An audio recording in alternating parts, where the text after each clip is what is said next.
Happy New Year. Welcome to episode 93, Dane. 93 in 2023 of the Duo Sports and Stuff podcast. My name is Deonte Epps, joined by my ace, best man, best friend, my guy, Dane Beasley. Dane, how are you doing? Happy New Year to you, even though I've talked to you Happy plenty of New Year. times. And Hey, question: what's the statute of limitations on saying happen to say Happy New Year? Does that last like 3 weeks, like 4 weeks? Like, what's the standard I would Happy say New Yearism? I would say if it's your first time like talking to that person in the year. What So about if you for don't talk to instance, them until like November? Do you still say it? Not because um, you're being like mean or you just haven't seen them. Maybe you got caught at work. Maybe they're yeah, deployed. Like, it's too far at that point. If you don't talk to them until November, y'all, you don't really know them. you ain't got nothing to talk about. That's what You you're ain't saying. got Okay, nothing to talk about. I feel But you. this is our first time talking to our listeners. So happy New Year, happy holidays to you. Hope your holidays were safe. And if you had to travel like I did to come back home, hope you got back home safely at whatever time you did, because the airlines were kind of crazy. Dane, did I even tell you about my airport fiasco? You told me that there was a significant delay of sorts.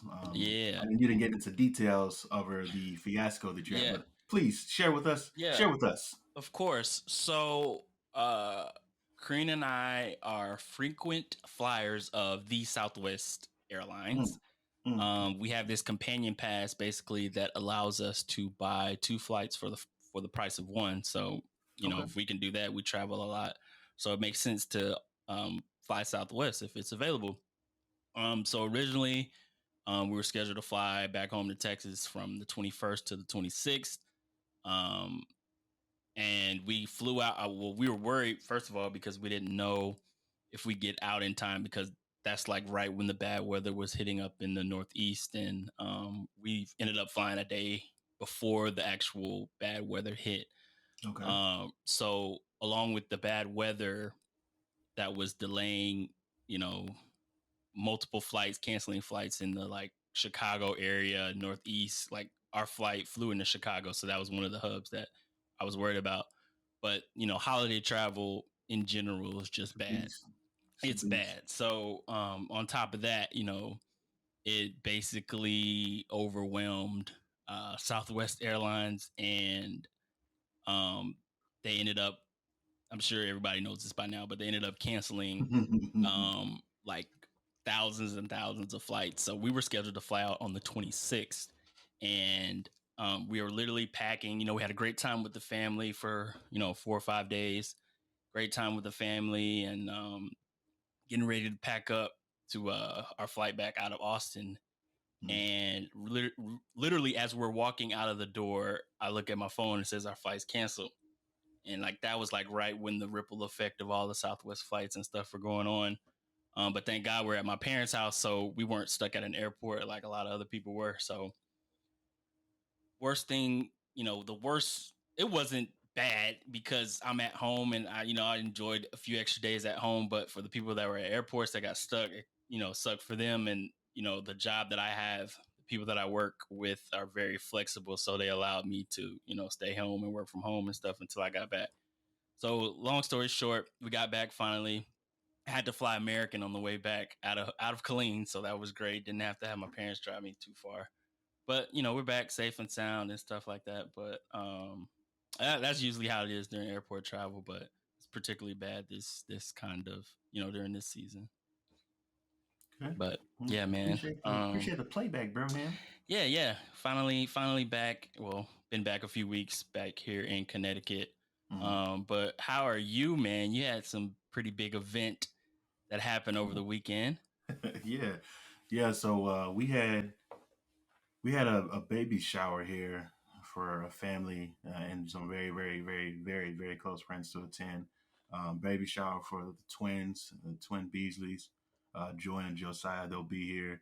They do this February 17th. We're just praying that Nisi gets all the way through week 37. So, yeah, just a few more weeks for her to get through week 37. She says they can come anytime after 37. So, we had that baby shower. Got to see a lot of family. Got to see some close friends. Just just spend a lot of time, eat a lot of food here at the crib. So Yeah. the unfortunate thing about having the baby shower like at a a little event center like we did during my firstborn's baby shower was having to pack up all that stuff that we got, all the lovely and wonderful and helpful gifts that we got from family members and friends, pack them into 2 cars, drive them to our apartment, our then apartment, and then myself carry them up 2 flights of stairs for hours. Like this is me going back and forth hours up a flight of stairs and then putting everything together. But the luxury of having the event hosted here, again, they just literally picked up the gift, put it in the twins' room, sorted it out later. Of course, I had to deal with the cleanup of a whole bunch of trail of dead grass inside the home because all the kids that were coming in and out, finally understanding and fully conceptualizing why our parents are so frustrated about us running in and out. Outside of, AC being, the streets in the nearby, yard being, 70 degrees and stuff like that from the AC unit, but just the tracking of the the elements from outside coming inside. So it was cool. We had a really good time. Links made some, some good friends. I had some good memories with a lot of great people. So it was fun. We had a lot of fun. We had a lot of fun. Yeah. Uh, and then of course that was therapy for me because it gave me an opportunity to get away from my sports sorrows from the previous weekend. So Oh yeah, we'll definitely get into those. we don't have to talk I about it. It's okay. I texted you during, or I think I texted you after. You sent me pictures after. Yeah. But you were just texting me about, you had mentioned about, when our parents are just like, y'all either gonna stay in or out the house. You ain't gonna keep running back and forth to my door. And then you said about the grass getting tracked in the house, and I sent you Yeah. the Stanley meme from Friday. But literally, that's how we were, man. Myself and Damaric and my homies Michael and my uncle Adi, we just out there on the back porch watching the kids, all them kids play, and then just them running back and forth. It's like, hey, y'all playing too close up here. Go on out there. It's like literally the same stuff we're hearing as kids. Like, Yeah, it what? makes you. You were Yeah, saying it? And then like Damaric, who doesn't have kids, like, hey, y'all be careful, stay away from because they were nearing the little pillar that holds up the edge of your house. They were nearing it, and they're like, hey, y'all, play over there. Y'all got all that field to play on over there. I was like, man, this sounds like the same exact stuff parents used to tell us, like when we yeah. get too close to playing. So it's just that coming full circle is like we're there, bro. Like as Hmm. humans, we have got to that age or that space in our lives where it's like, huh, that is some nice furniture. You know what? Let's go look at this furniture, or that's a nice rug, or I wonder what kind of mileage that car gets. Or, just stuff like that. I never thought myself being so fascinated with like that's where I'm at now. It's like, yeah, Yeah. washed, Yep. Washed, and washed. I was a teacher for the 5 years, so I mean, obviously it's different being in Mhm. that mode in that setting, but like I find myself like when I was home with my nephew and my niece and all that, and they were like, Giving the teacher look. not just that, bro. There was a point during the visit where we were all at my mom's house, Hmm. and my mom was out in the back patio. My dad was like either watching TV or in the kitchen, and like all the kids were like running around in the house playing tag. And Oh, they're playing. I'm like, hey, y'all ain't supposed to be playing. I know y'all ain't supposed to be, I know y'all ain't supposed to be running around in this house, right? I said, ain't that right, Dad? He like, yep. But they older now, so they ain't really like about And the we're yelling like, and all that. They they didn't. more The calm. parents then went soft. Yeah, All yeah. the They all of our they're elders have gone soft and being easy on the current. Just like, man, y'all right. ain't show. You know what I'm saying? Y'all matched the energy when we was like, Yeah. And so it was like me, like kind of similar to what you're talking about, just in that mode, like, hey man, y'all doing all this running, throwing the ball in the house. I'm like, what are we it's the doing? what's the is it progressive? Is it the progressive commercial where the dude The, is like having like little seminar trying to show those people not to be like their parents and stuff like that? maybe I It know, I might kind have of know been what you're talking about. okay. I think it might have been progressive. I forget. I apologize, progressive. Uh, I need to come Yeah. down on those rates for my premium too because it's ridiculous right now. That's Yeah, besides the point. facts. But yeah, man, glad to hear that the shower went well. Glad to be back podding with you for sure. I Absolutely. think it's best that we start this pod um by talking about Damar Hamlin. Obviously, Yeah. if you're listening to this pod, by now you know the Damar Hamlin situation that happened during the Bills Bengals Monday night game. a few weeks ago where he had made a play on wide receiver T. Higgins. Um, Took a tough blow to the chest, ended up going in cardiac arrest. It was very scary moment. Very. Had to be resuscitated. Um, and he was just released. Obviously the good news today, he was just released from a Buffalo hospital after transferring from Cincinnati. But all around, during that time, it was very scary. Obviously for the players, you can see the emotion on the field, from the coaches, from the fans. And I wanted to take the time to, we'll get into the uh, the other discussion about this, but first I just wanted to say, like, thankful and grateful for his recovery thus far, and it seems like he's on the mend to um, be close to 100%. I haven't followed it tremendously as far as not even talking about him being on the field, but living a normal life. So it seems like he's on that path. So very grateful and thankful for that, because that was obviously, obviously for me, and I won't speak for you, Dane, one of the scariest moments I've ever seen, not even on sports, but just in life. And I wasn't even there, obviously, but it's very scary to see. Happy to see that he is uh back, um, out of the hospital and with his family, out of, the doctor's care and stuff like that. But I kind of wanted to ask you, bro, were you watching the game live? What were your emotions about the game? We kind of saved this talk for the pod. We haven't really discussed it, you and I, since it happened, besides, all the stuff around it. But what were your first thoughts when you seen that? So we were watching this unfold, or I was watching it unfold on my iPad in the living room, and then the wife and I decided to go watch the game in the bedroom because the TV. If we want to, hear, we gotta turn the TV up a little bit louder. We don't have one of those sound bars yet, right? We didn't want to wake up the kid. God knows, and you put a kid down, and the idea is to have freedom for the rest of the night. So we're going to go into the room and finish watching the game. And I tell you, I was watching the game on my iPad.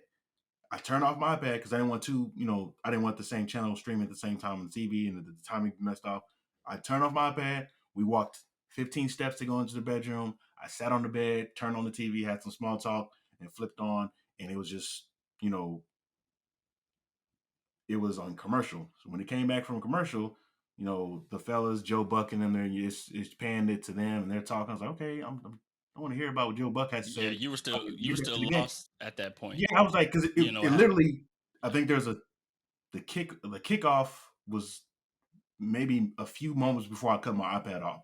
So when I came back, when I had the game on the actual TV, everybody's huddled around. I didn't know. I thought it was just like a timeout, like a water break timeout, but it was an injury. And of course, they didn't show the replay. But I was like, man, what's going on with the game? So I hop on Twitter and I was like, oh. So when he got hit, I'm thinking it was T. Higgins that got hurt, right? Yeah. Because, Damar gets up and then it's like he's celebrating and then he just, passes out. I'm like, whoa. So my wife we are sitting there getting emotional, because we've seen injuries before, but we've never seen anything like that where, there's a few people, with, teary eyes and praying going on, but we've never seen anything like this. Us too, we were getting emotional. We had no idea. We didn't even watch it go down. We literally missed the play. We're going back to the room, but Yeah. it was a very surreal moment, but we're very, very, very glad that everyone was so unified and linked for, even if it was just a moment, even if it was just a few days, everyone seemed to be on the same team. So it was good to see the community support and the rallying and just the thoughtfulness of everybody, and just remembering that the football itself is just an avenue for us to get a little bit closer. But what threw me off guard the most is my grandma texts me, and she's not a really big texter. And even when she does text, it's incoherent. The emojis in the places it shouldn't be. Sentence structure is all off just because, for whatever reason, I don't know why old people don't. Sorry if I'm, being ages here. I'm really not trying to. Sometimes old people, when they text you, it's like 10 different paragraphs or 10 different sentences, no punctuation. So I was like, got a text message from her. I was like, oh. I was like, dang, what she know about the whole Damar Hamlin situation? So I'm like, it the whole entire Mm-hmm.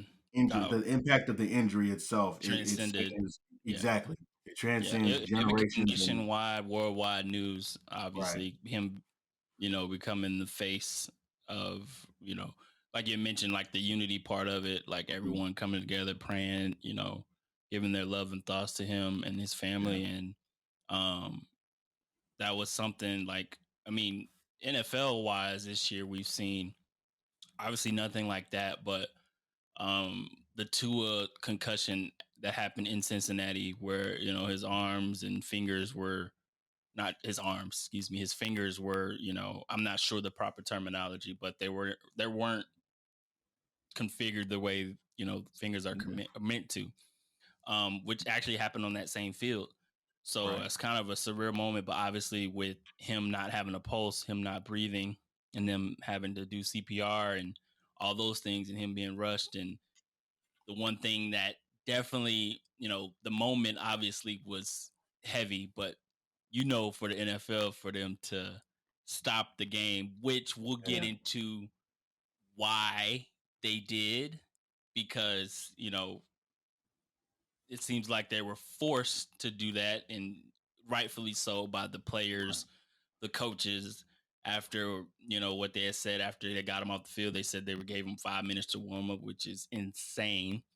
I couldn't Yeah. imagine. There's no way they you know, there's no way they could have gone on and played and pushed. Like, even I don't even think Dane, like, they got the good news about him.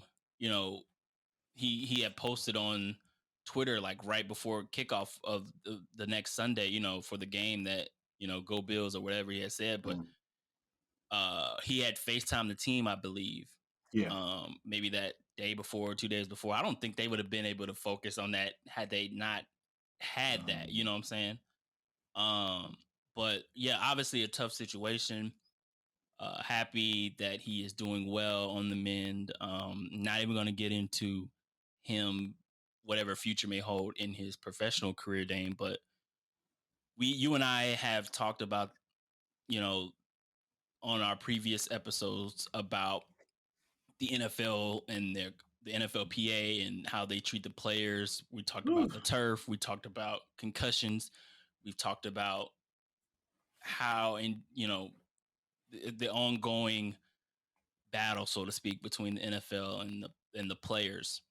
And this situation shed light on how the NFL, I won't say treats the player, but the contracts that aren't guaranteed for players that go on IR, contracts for, or excuse me, uh, the financial part, so to speak, of players Mhm. post NFL. And a lot of people didn't know that the players that are placed on IR, Dane, don't have fully, guaranteed contracts. But the Bills went ahead and worked out an agreement with Damar Hamlin for his 4-year, $3.64 million contract, um, to make it guaranteed. Basically, he's going to get paid that regardless. And salute to the Bills for doing that. But However, however, however, I'm about to give you the oop right here. oh yeah, for sure. Um, do you think this will change anything that we've talked about previously with how, or should I say, the Damar Hamlin situation? Do you think this Mhm. particular situation would change how the NFL deals with its players, or do you think the NFLPA will push more towards what we've been talking about taking care of its players post playing? Yes and no, and I say that very quickly because one, CBA negotiations they won't happen again for another few years, right? Two, the opportunity and the chances. The NFL stands for not for long leave, right? That's what they The say. average career is for an NFL guy is anywhere between 2 to 3 years or something like that, something really small. So let's just say, and I don't have the numbers in front of me, but let's just say hypothetically, the next CBA negotiations start in 3 years. What are the chances that there are guys in the league right now on average that are still in the league 3 years from now to begin negotiating the terms for guaranteed contracts, for uh, field textures like grass versus turf, Mm-hmm. and plenty of a plethora of other items that need to be bartered and bargained and agreed upon? What are the chances that this is going to be at the forefront of that? Because this, again, as big of an event this was, and as much inspiration that followed, and beautiful, happy stories and columns that were written because of it, how much of this is going to encourage those 500 or so players that decided they didn't want to vote on the CBA this most recent time to go ahead and do the right thing this time? Yeah. And again, we can't, and I say we very lightly, we can't sit here and say as fans that that this is the players need to guarantee contracts when we can say tangibly some of them didn't want that themselves, because otherwise some of this stuff would have been, they would have had to make some very difficult decisions. And some guys can afford to make those decisions, some guys can't. But the whole point is you band together, you strike if you need to, so that the betterment of this particular sport and the legacy of this sport and the legacy of the generation is protected. And you're not bartering away and your arm is being twisted behind your back by frivolous things, or you're not bargaining for frivolous things. The things that matter, the things like the Bills guaranteeing this man's contract, the what $4 million, it's pretty much nothing to most of these owners. That is a footnote if the contracts are guaranteed during our most recent CBA negotiations. Yeah. I hope that things would change. I hope that there's a fire that's lit between some of our vocal leaders of the NFL and the NFLPA, but I think it's just be more or less the same, unfortunately, and that's me being very optimistic, Yeah. very optimistic. And I hope Even I'm wrong. For the sake of this, I really hope that I'm yeah. wrong. Same. I think to your point, I think it's the head of the NFLPA. They have to have more vocal support. I mean, I know we see it from the players like through Mhm. Twitter and social media, and I don't know how much like what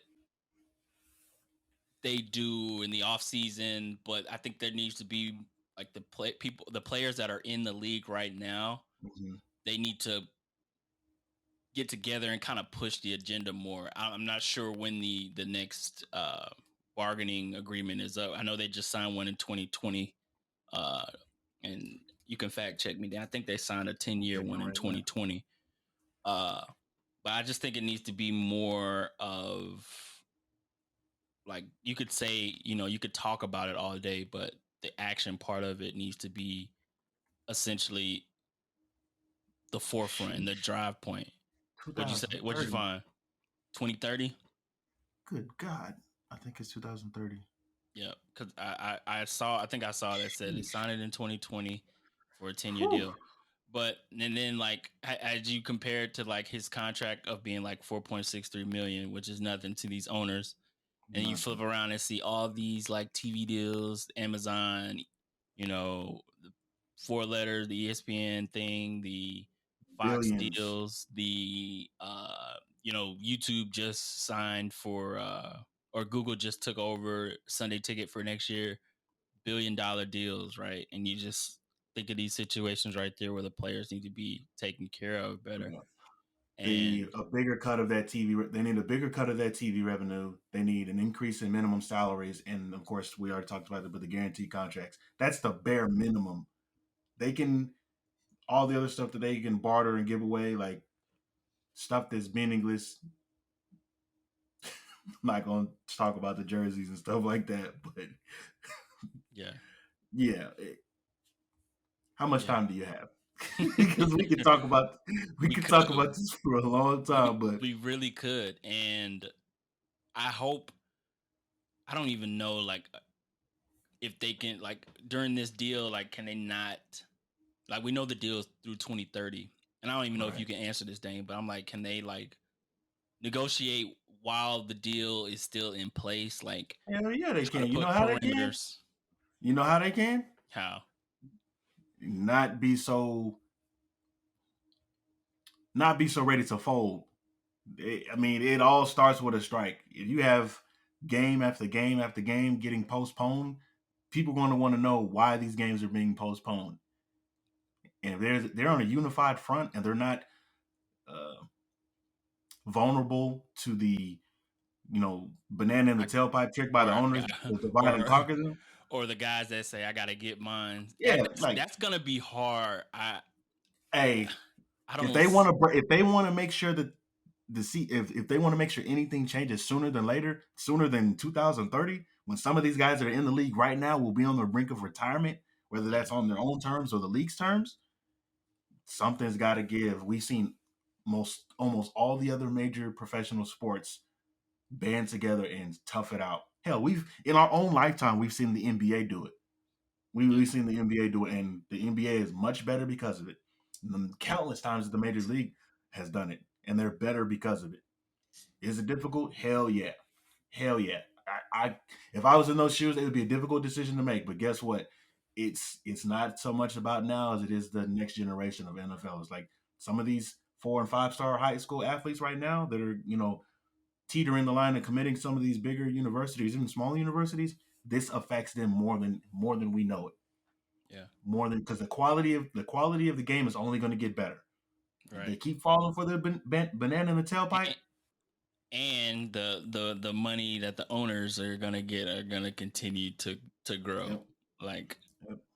so it'll be interesting to see, like, post this incident that happened, like what kind of push the NFLPA has for players' rights, because the turf to go back to the turf grass thing, that's been a conversation for years, and we've seen Huge. a ton of ACL and Achilles like injuries on turf surfaces. The players have voiced how much they hate it, but besides voicing it on Twitter, like, the Put some action action of, to it. yeah, that's that's that's the big part. um, but to close this part out, Dane, you had mentioned about the people coming together, right, for Damar Mm-hmm. Hamlin, and he had the toy drive. Did you see the toy drive that he had? I see it. So before the thing that happened on Monday Night Football, his toy drive was like at 12,000, I think. Mm-hmm. And in just a matter of days, it went up to like 2 million, 3 million. And I think now, well, I checked it a few days ago, it's like 8.5 million. It was 8 the last time I checked. Oh yeah, that's phenomenal, Um, bro. but I was listening to Bomani Jones' pod from Monday, and he was like, how Bomani is. He always makes you think, like, yeah, you're all right about that. He's like, man, why does something like near tragic always have to happen for, people to donate to this guy? I wonder if it was just because they didn't know him, and like, his this incident obviously brought him to the forefront around the Mm-hmm. world, obviously. So that has a factor to it, but it's like, I'll tell you it's like why. that catch 22. Like, I'll tell dang, you why why. does go ahead? It's bad. Part of it is bad, and part of it is good. It's part of it is this right here, D. Hey, y'all, look at me. I'm, Mm, giving this homeless person $5, man. Hey, you God see bless you, that a bro. lot. Stay up, man. It's that Yeah, crap. It's yeah, people doing it because somebody else is watching what they're doing.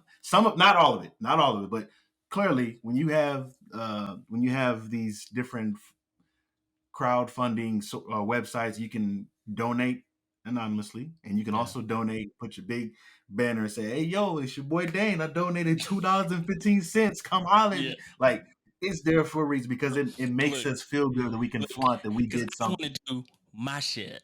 Exactly. So part of that is that, and this is all Dane B right here. This is nothing with Right, anybody. This is my theory. What I've seen with my tinfoil. own eyes. You go on that any of these type of pages, you can see Yeah, the different people that have donated, and people will post, "Hey man, I don't really know this cat. I'm actually a Jacksonville Jaguars fan, but I felt the need to donate my whole entire check. You know what I'm saying? yeah, I ain't even gonna need to be able to eat tomorrow, but I'm donating the whole check yeah. just for this." Like, you gonna do this to impress a whole bunch of strangers on the internet that you don't know? The other part of that is this: it's sensational, Deonte. This takes an average journalist, for lack of a better word. This takes an average journalist, and they write something so fantastic about how this brings everybody together, regardless of their race, regardless of their gender, regardless of their religion. It brings us all together because for one single night, everything was bigger than football. It takes that one average journalist and propel. Ooh, let me get my words right. propels their career into something that they never would have imagined because of this tragic event. My timelines were flooded with so many different articles. And I started reading some, I was like, man, this is some pretty good stuff. I was like, wait, I'm falling for the banana in the tailpipe. This is exactly like this is it. This was again the opportunity of a lifetime for for a lot of people to pull at the heartstrings of these tears and these moments because of for this one moment, which seemed like it lasted a lifetime. Everybody was like this. Yeah. So yeah. I don't know. Maybe there's some other good conspiracy theories. I'm curious to hear what y'all think about it too. But that's just me. That's just me. Right. I'm just saying. That's the 10 for a do-rag right there. Yeah, facts. 10 for a do-rag. You're right. But yeah, so to close it out, just happy for Damar that he's back, his loved ones, back home with them and recovering well and recovering nicely, man. So Dane, we are in the playoffs in the NFL. Not we. There's several Oh, teams, and not including the Broncos. To see you get to the oh my Broncos God! paraphernalia. Yeah, y'all were Shots mathematically fired, bro. eliminated a few months ago. But anywho, back to what you were saying. Don't worry. I'm about to Uh, chop up them Cowboys too. So all the yeah, Cowboys fans that are listening, don't get too excited and happy. And oh yeah, he's talking about. No, we got another week to go out for y'all too. Speaking about myself in the third person as well. So let's go. we are in the playoffs. We, like a collectively the NFL, Dane. Um, We we with the we the Chiefs we as the number one seed in the AFC, followed by the Bills, Bengals, Jags, Chargers, Ravens, and Dolphins. And I should have pulled up the the weaker. We don't have to bring up the weaker conference. no, It I ain't all should that I should have important. said I should have just pulled up the dang playoff games like a dummy. All It's right. all So good, we man. got on Saturday, Mhm. 7 seed Seahawks in the NFC taking on the Niners. It's gonna We be a good game. have the New York Giants on Sunday, 6 seed taking on the Vikings, and your Dallas Cowboys, Dane, on Monday night taking on the Tampa Bay Buccaneers, rematch of Week 1. And then the AFC, number 7, Miami Dolphins without Tua, probably going to start Teddy Bridgewater maybe, going against Buffalo on Sunday. Ravens, will Lamar Jackson be there? We'll talk about that. Going against the Bengals, and then Chargers, Jags. First question, Dane. Your boys, your Cowboys had a chance going into last Sunday to try to compete for that 1 seed, try to snag it from the Eagles. But the Eagles won, obviously, but Yeah, they needed you some guys help. faced the Commanders. And I talked to my dad before the game. No lie. I She's talking to told Panthers fans about Cowboys situations, Lord. hey, he's repping the boys, man. You gotta let I him back in. guess. Gotta let him I back in. guess. They let But anybody back on the bandwagon, I suppose. I was like, bro, y'all gonna lose to the Commanders. That's what I told him. And he's like, man, you're probably right. And lo and behold, we've seen it a lot, throughout the season, playing down to the competition, being Every inconsistent, damn game. quarterback play, suspect secondary. I'm gonna just let you What take it, quarterback play? huh? Oh, what What quarterback play? I ain't seen no quarterback play. I mean, I saw a dude that was taking snaps, so I ain't seen no quarterback play. Anywho, I'm gonna go ahead and ask you a little question.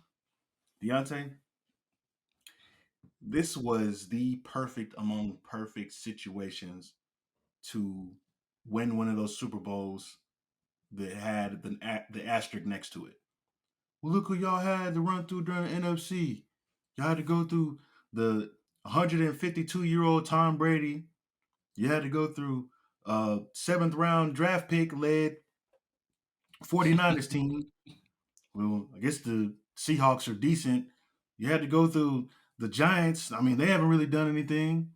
You had to go through the Eagles, who, their quarterback's coming off a very, very serious injury. right? Or you had to go through, who else am I missing? I'm missing somebody. Anyways, there's a bunch of scenarios that you could have gone to. Basically, all I'm saying is this was the perfect opportunity to make a deep playoff run. Cowboy fans, I am one of you. You are one of me. Listen and hear me loud. Hear me good too. we might get bounced after if we don't get bounced in the wild card round, we're definitely getting bounced in the divisional round. And I will tell you exactly why. The way that these gentlemen came out in a potentially must-win situation versus the Commanders was pathetic. Every single player not named CD Lamb should have been disgusted with themselves and the way that they handled them, or the way that they got handled on that field. And again, the game was proved to be meaningless and meaningful at the same breath. I'll explain. Of course, we needed the Eagles to lose, and we also needed the 49ers to lose in order for us to make some shake with that number one seed. That did not happen. But with those games taking place at the same time, the ownership was on the 22 players wearing Cowboy uniforms, and they traveled across the world, or not across the world, they traveled across the United States and got their behinds whooped. Now, Deonte, normally I can be a very a reasonable and rational person and fan. But in this time, I'm going in. Dak Prescott. Son, you've played you've been playing football. I don't know if you've been playing quarterback for decent or average the last 5 weeks. It's tired. People are, quite frankly, people are annoyed. I understand that there are a lot of limitations that, prevent you from being the best version of yourself on the offensive side of the ball, whether it's scheming, whether it's player personnel, whether it's play calling. However, at the end of the day, you're the $40 million man, and it all starts with you. When you going out there playing like boo-boo juice, the rest of the team will follow. I have no idea why or what is going to compel these teams to continue reaching out to ask for permission from the Cowboys to interview Kellen Moore. But thank you. Get that man the hell up out of this team. Get him far away from the offense so he can go ruin somebody else's team. The little experiment with this fraud boy jeans is over. Like I'm officially done with it. I'm done with it. So, do you see Dallas in the offseason trying to look for the next guy, or do you think No, Jerry is just stuck? Jerry's gonna get it. Gonna Jerry's ride, gonna do what ride with Jerry him. does. He gonna find somebody. He's either gonna his number of ways he can mess this up. Try to promote somebody within, which is not a good idea. We've had the three most recent offensive play callers, whether it be Jason Garrett, Scott Linehan, or Kellen Moore, running the same kind of plays. Third and long, everybody's running a 12-yard curl route. First down, we're running into a brick wall of 11 defenders. Second down, we have an amazing play, but oh wait, penalty. Replay the second down. It's just we need new blood in the offensive play calling, whether that's McCarthy taking over play call. Oh no. We need new blood. We need to pull somebody that has a proven track record of improving quarterback play, of modern day scheming up your best players to have an impact, or just somebody that simply is not associated in any way, shape, or form with anybody that has a Dallas Cowboy tie in the last 5 years. Somebody that has nothing to do with the organization and needs new blood. Yeah. We've seen this story time and time again. There's a few things that Jerry Jones will not do. He will not do that. He will not invest in a quality defensive tackle, and he will never Come by here. come by here. Okay? He would never. The third thing, never find somebody that's more than capable of doing his job, because he hasn't cut it. That's it. If they just fix that, they might be okay. But you can't have horrible quarterback play and horrible offensive play calling and horrible player development and horrible player personnel. It's one of those things has to be good, and it's Right. And a defense that you guys were like probably the strength, at least getting to the quarterback. It hasn't really been there the last few you know games, and you why? kind of You know why? and when Let me tell you why.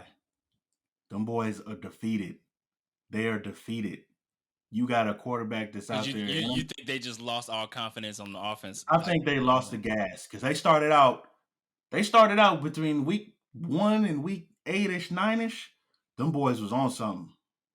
And as of recently, I say like at least the last 5 or 6 weeks, it's yeah, been dud after dud after dud. I I I noticed like how you guys, the pressure hasn't been getting there, and Mhm. then that made me think about how the secondary's been giving up all these plays and whatnot. And I was talking to my dad, and I was like, Dad, I can't name two players in the Cowboys secondary outside of Diggs and uh what Hooker. He's still y'all starting safety. Yeah, Out of he's those players, probably the I've best, I've probably one of the seen best safety tandems, or not tandems, but safety trios on the league with Malik Hooker, Donovan Wilson, right, and J. Ron Curse.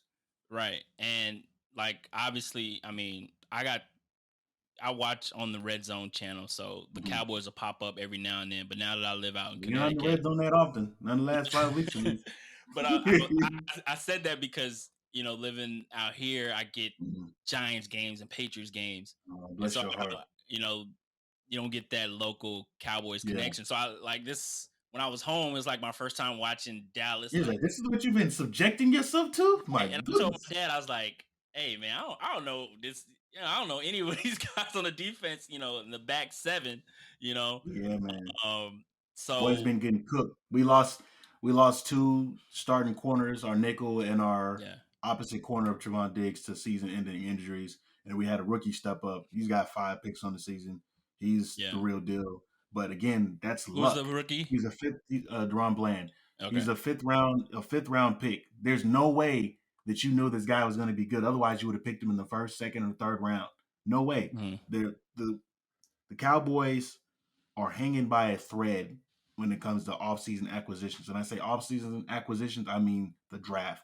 They are phenomenal. 9 out of 10 best evaluators of talent in the league, but they don't supplement it by going after the big fish in free agency. Yeah. And that will supplement players getting decimated by injuries, Right. players not living up to their potential, or anything like that. But they don't do that, which is why we yeah, We're gonna talk about the Cowboys Bucks playoff matchup in a second, we don't have but to. It's not I much to say there. I was sitting here just looking, Dane, at the Mhm. the the teams in the playoffs, right? So, It's trash on the NFC side, bro. well, just in general, I'm looking at like the whole, landscape of the playoff teams. Uh-huh. And I see some flaws in like a lot of these. I mean, every team has flaws, but like for me, like if I'm gonna predict like two teams in the Super Bowl right now, we'll get into that. I'm like Hmm. looking at these playoff teams and like, dang, everybody, almost everyone that I That's a can weakness. see has like a weakness. Like Hmm. I see Buffalo, like Buffalo's a strong pick. Obviously, they're going off the momentum, everything that's going on with that team. They're one But dimensional. They ain't got no run. They ain't got no run yeah, offense. yeah, and I watched them play a couple of times, and you see Josh Allen make weird Bonehead, throws and decisions. boneheaded You mistakes. lost Von Miller on the defensive side, so they haven't really been getting to the quarterback as well as they were before he got injured. Hmm. I'm looking at the Bengals. On the offensive side of the ball, it seems like Joe and Jamar Chase and that offense is clicking. But on the defensive side, um, still got some question marks there whether they can hold their Sure. end up. The Jaguars, they won the AFC South at 9-8. So how good are they really? Hey, The I ain't gonna sleep on Chargers, them. and The I'm, Jags. I'm just like picking like if I'm Oh yeah, nitpicking, you you know you what I'm trying to? saying? I got you. My bad. My bad. My Yeah, bad. G. Take it yeah. away, B. My bad. The Chargers, you got their coach that You Chargers. wants to Oh, lose go the game ahead. for them. It seems like with the decision he make. Baltimore, you got if Lamar Jackson is gonna play, like Tua obviously is going from Miami. Like that's just like almost all the AFC teams, and then you got the Chiefs there. That's is to me, Without blemish. it's setting. Oh. I won't say it's a clean, like easy road for Kansas City, but if I'm KC, you got the one seed based on whatever happened in the Bills Bengals game. Hmm. But we know that the AFC Championship game is going to be Way on a more. neutral site. But just, having that bye, you're kind of set in a good position to not run the table. But like, there's flaws with all these teams. I can't really think of a flaw with KC off the top of my head, uh, because it seems like Pat Mahomes is not to say he's back, because when Denver played Pat Mahomes, they kind of held him in check for most of the part. But on the AFC side, to me, it seems like it sets up well for KC. Now, that's not my prediction just yet, and we'll get to that. Okay. But on the NFC side, I kind of see, like, I can nitpick at almost all these teams here. What do you see on both sides? And what were your thoughts on the teams and how it could shake out? So I'll start with the NFC side, since that's where that's my team hails from, and I might have touched on it a little bit. Yeah, I might have touched on it a little bit. San Francisco, the strength of their coaching and their direction. They have really good. They have really good coaching. Yeah, they have two head coaches on that roster. Losing Trey Lance and Jimmy Garoppolo, and you're doing even better with Brock Purdy, right? Brock Purdy's 5-0, right? That's crazy. Right. Which makes you kind of scratch your head. It's like makes you scratch your head like, wait, this system, and maybe they just didn't know the system was going to work as good as it did, but this system is thriving with a 7th-round quarterback, but you gave this fat contract to Jimmy G. And traded multiple picks for Lance. And you can say it's a bad trade. Yeah. Good ass player. The ceiling that he has is great, but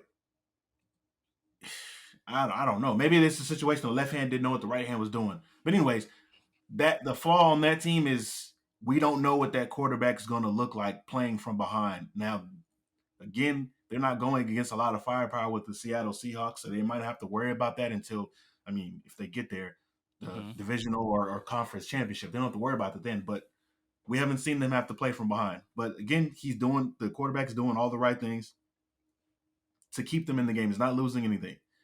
Seahawks, again, it's kind of difficult to find a flaw because they're led by some really, really, really, really efficient offensive play calling. So I'd say the defense, the sole responsibility to keep their team in the game is going to fall at the hands of the defense. Going to, let's see, the Giants in Minnesota. Again, in my opinion, coach of the year, Dayball, like he's prepared them. He's turned that team around. Now, they might not get the results that they need in the wild card game, but if I'm thinking of a weakness, I'd say it goes back to their defense. It could be Danny Dimes. You could place it on Danny Dimes, or you could put it on the defense. I don't know. You take your pick with that one. The Vikings, sorry, Kirk, but to see your way out. Yeah, you better. They're not gonna get rid of him, but they're not. But you better hope. You better hope that the rest of your team shows up to play. How the Vikings are I know they play well and they have Justin Jefferson, but I will say this again: even after all of those great performances that Kirk Cousins has had this season, he's had a great season. But I don't trust him. Me neither. And you see a lot of the time, like what game they lost to y'all 40-3, and then who did they got beat by 30 again? Somebody recently. It was very recent. I'm gonna have to look that up. For you, my boy. It's probably like week 17. Vikings.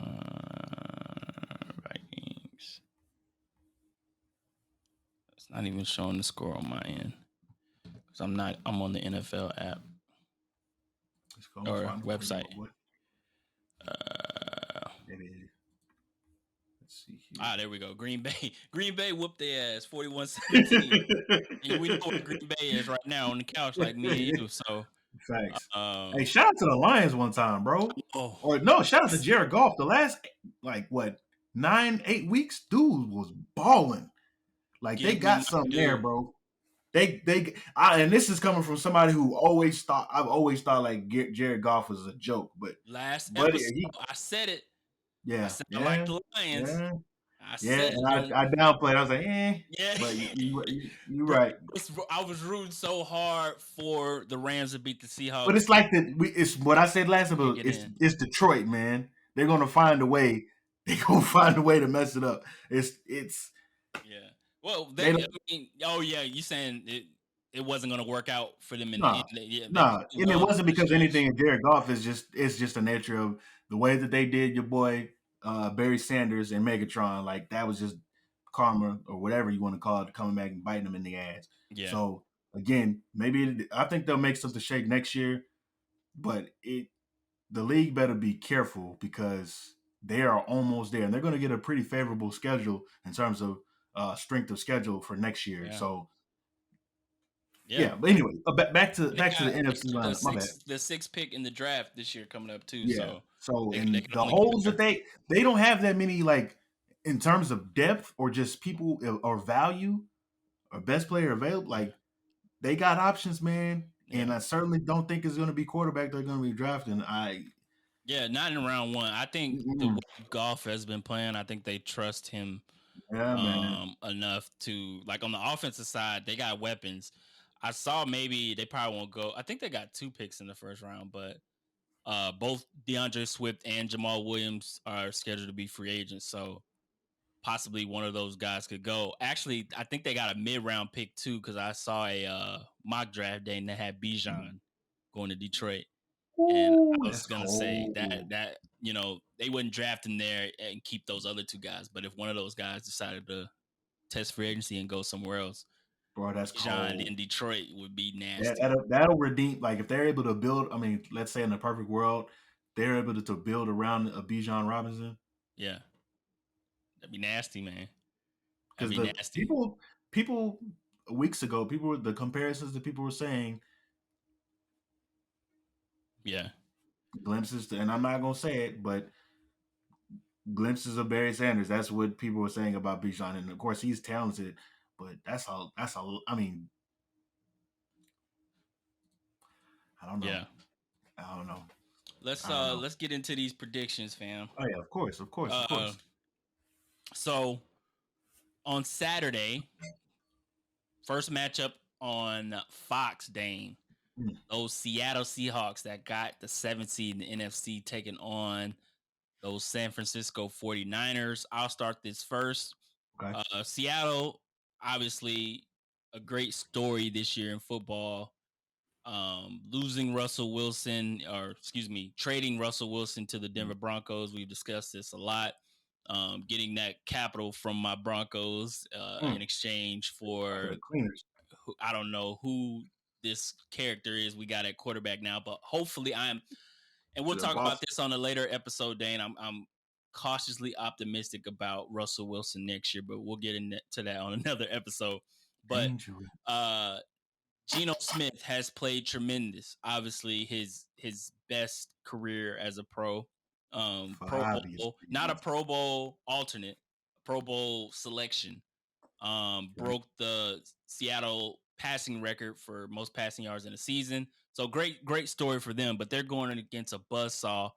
To me, the San Francisco 49ers, one of the top defenses in the NFL, although they For the have third been giving time. up points lately for the third time. Dane, great point.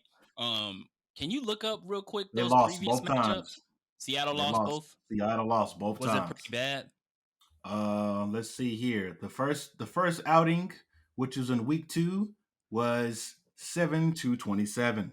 7-27. The second outing, which was in week 15, was 21-13. Okay. Do with that Yeah. score what you want, but it's really hard, and I have to pull up the Carfax about this one. The To beat a team three likelihood or the times. yeah the time yeah because it's very hard, but for that very reason, Deonte, I'm going with the Seahawks. Man, I was supposed to pick first, bro. You didn't even let Oh, me you make was? my Oh, selection. just pretend I didn't say nothing. Go ahead, man. Go ahead. Look, you didn't even know if they won both matchups. I knew that. Thank you. I Me. appreciate you. That's why you're the best co-host ever, Nah, man. I'm playing, man. I'm going with the Niners. Okay. Um, we talked about it earlier with Brock Purdy, and that coaching staff being able to adapt to what he does well and incorporate that into the Shanahan scheme. That running game that they've had is unique, Modern. using Christian McCaffrey, uh, Mitchell, Debo, uh, Ayuk. Ridiculous. Um, just the Shanahan way is very creative, and I think what he's done, post injuries to those two quarterbacks and having Mr. Relevant back there and not losing a beat is tremendous. I think the defense, although it hasn't been playing the best football of late, I think they'll turn it on um, here in this game, Dane. And I know you pointed out that it's hard to beat a team three times. I'm going with San Francisco. I think it will be close though. I think if this game was in Seattle, Mm. um, obviously that crowd in Seattle makes a difference. But I got They're gonna San travel Francisco though. in this one. Yeah, They're I gonna got San travel real well. Francisco. Okay. I ain't gonna Um, interrupt the next pick. Go ahead. Go ahead. Read off the next selection. all right. Next pick. Let me pull my. Golly, I'm like all off schedule. Okay, the Los Angeles Chargers travel to Jacksonville, Dane, to face Doug Peterson and Trevor Lawrence. This game is going to be on NBC, the nightcap for Saturday. It's only two games on Saturday. Um, this is a toss up for me. Mm. Jacksonville's played well. We saw great progress from Trevor Lawrence this year with Doug Peterson coming in as the coach for the taking over after Urban Meyer's dumpster fire last season. Chargers in the playoffs. Justin Herbert is incredible, but um, usually Dane, and see if you agree with me on this. Usually when I see stuff evenly, like I don't know where to go, I always pick like either the best players, like the star Mm. players from each team, or the coaching staff. Well. And coaching staff wise, I'm going with the guy that won a Super Bowl with the Eagles. I'm going with the coach that has experience in the playoffs. I'm going with a coach that has not made weird decisions during the game as of late. Like this last game, the Chargers had Brandon Staley. What did he do that was off the wall? Like he's made some He weird. played. He played. Yes, I mean, he he really played didn't the have to play Broncos. any of the starters, Yes, but the even Broncos. after two Yes, major injuries, I'm like, dude, what are you doing? yes. And then there was another time during the season where he called a timeout, or Last he year, just last year, he screwed his team out of getting to the playoffs because of the matchup with the Chargers Raiders. Raiders. Yep. Thank you, So thank you. yeah, They have stars. Undoubtedly, plenty. they have stars. Justin Herbert, Keenan Allen, uh, Eckler. That offense is insane. Defensive side, Khalil Mack, Bosa, Derwin James. Those guys are incredible, but I just don't trust the coach. That's Okay. crazy. That's enough for me. I think they're That's more more than enough for talented me. than Jacksonville, Mm-hmm. but they're in Jacksonville. Those fans are gonna be crazy. The first Mm-hmm. playoff game since that Super Bowl run they made back in 20. What was that? Oh, 18? 2006, 7, No, at later. 17, Yeah, with 2000. Blake Bortles. Remember they went to the Yeah, AFC Championship game against Brady. yeah, with Miles Jack, Jalen Ramsey, Barry Yeah, Church, I want to say all that those was damn or all those damn top 10 picks they had 17. Yeah. stacked. So those fans are gonna be the hype, bro. I got the Jags. Okay, yeah, Duval. this is going to be the face. We got to get used to seeing this. This might be a perennial playoff matchup for the next 5 to 10 years, just because Justin Herbert as well as Trevor Lawrence, who my wife she's not on social media like that, but she called him Sunshine, just like everybody else called him Sunshine when he was in Mm-hmm. Clemson. So I thought that was cool. But she she like, dang, he fast. I was like, yeah. I was like, yeah. He made So fast. No, deceptive speed. he got the wheels. Like, and both of them got the wheels. But to your point, yeah, I'm going with the potential coach of the year candidate, Doug Peterson and his squad. They can't. I mean, no, they didn't come to Dallas. Dallas went to their house and got their behinds whooped in OT. So I think Trevor Lawrence and that squad, they're building something very special. So I'm going with the home team on this one as well. All Jacksonville right, Jaguars. going with Go Fred Jacksonville. Taylor. He deserves to be in the Hall of Fame. I quit playing with that man. Quit playing with Fred Taylor. We'll talk about the Hall of Fame because they'll announce the actual selections during Super Bowl week, I believe. Right. So we'll get into that when they get closer. But next matchup, Dane, that Sunday, 12 p.m. Central Time, 1 p.m. Eastern kickoff. Miami, Buffalo, division rivals. I believe they split during the year. Dane, you can correct me on that. But I think this, out of all the playoff matchups, this is the one I'm most confident in picking the right team. Okay. I'm gonna go with Buffalo. One, there's so many factors here that I think come into play with this matchup. Throwing stats aside, is Buffalo riding, not, I don't like to use the word riding in this situation, but like going off the momentum of playing for Damar, right? Perfect word. Perfect word. I think it's gonna be crazy in Buffalo. I don't even know what the weather look like. It may be snowing in Buffalo. I just think, despite the flaws that I see with them on defense, I think these guys are, just gonna be playing, for something more than them, right? So I got Buffalo. Miami was without Tua. Teddy Bridgewater, I think, broke his finger or hurt his finger, so I don't even know if he's gonna play. I think this is probably the easiest pick for me to make this week, and so I got Buffalo in this one. Okay, yeah. So they did split. Buffalo lost the first outing, and then of course Buffalo won the most recent outing. When was that first outing? That was like week 2. That was week 3. Yeah. Yeah, because Miami started out so hot. They were like 3-0, 4-0. They were scary at the very beginning. I mean, yeah, they've been very scary, like really good. And then of course they had that stretch where it was like 4 or 5 losses in a row. Yeah, anyways, that was around when Tua got those concussions. So right, and then the most recent matchup was in week 15. Buffalo Bills ran away with that one. That was 29-32. But I'm going to go with the Bills on this one just because, and this is for my own personal selfish reasons. Tua should have never been put in that situation for his body to be compromised the way that it was.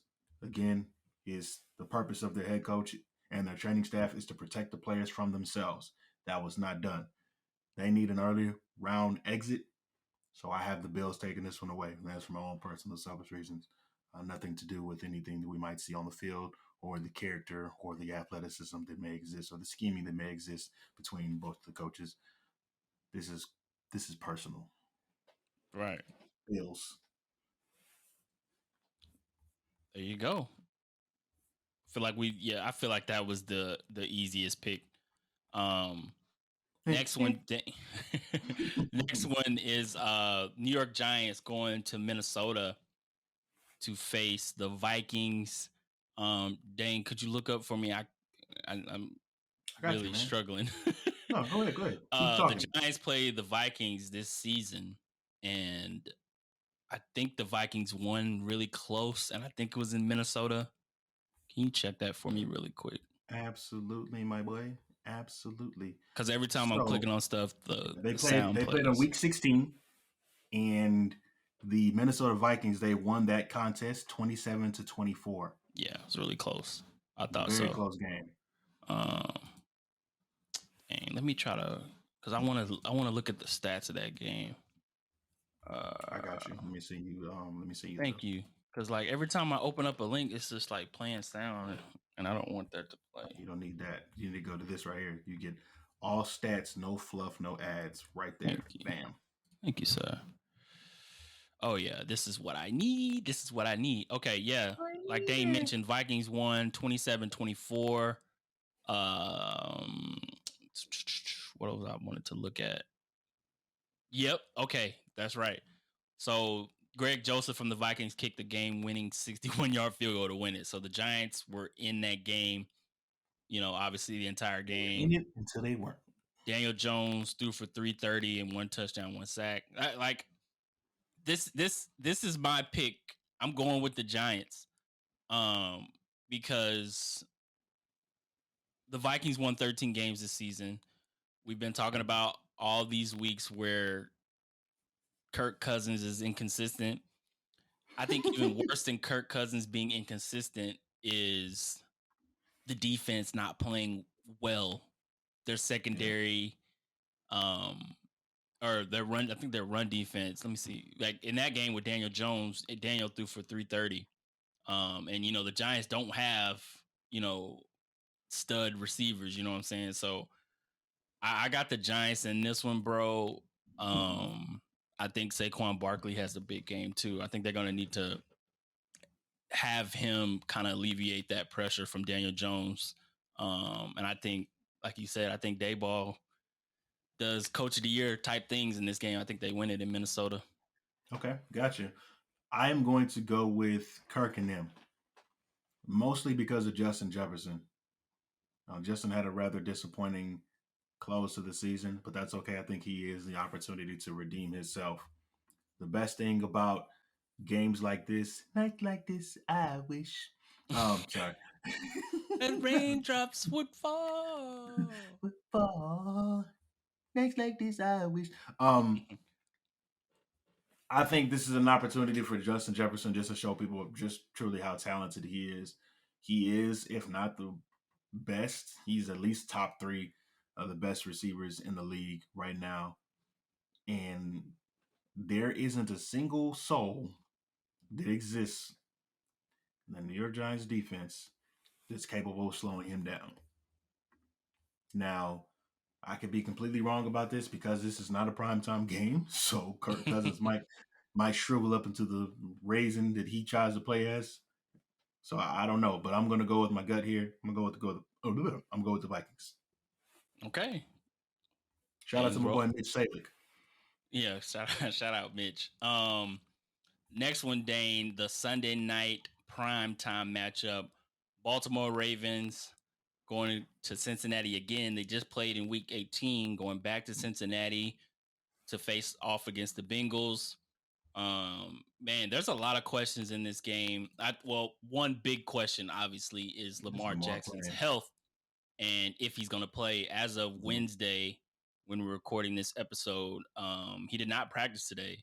Neither did Tyler Huntley, the backup, and the third stringer is a guy out of Oregon, undrafted quarterback Anthony Brown that um, played like an undrafted quarterback, unfortunately, right? I don't know, man. I don't think like best case scenario for Baltimore, Lamar Jackson comes back after a month and 2 weeks of not playing. Return of the Jack. Um, I still think that's tough to come back and try to find rhythm in a playoff game. At Cincinnati, where obviously the fans are going to be rowdy, but you got to be in tip top shape Hey, this is an physically MVP. and mentally. Talking about contract year, Lamar Jackson. You talk about. I agree. I Like agree. if And he comes back, I think they got a chance. D. I'm gonna be 100% honest with you. I'm a believer. oh, yeah. I don't know, bro. I I mean, I'm not put it like this. I'm not doubting. I would never doubt the talent of Lamar Jackson. I know he's Mm. talented.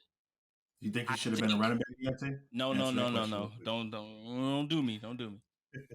I just think, bro, you're out for 5, 6 weeks, and your first game back is a playoff game.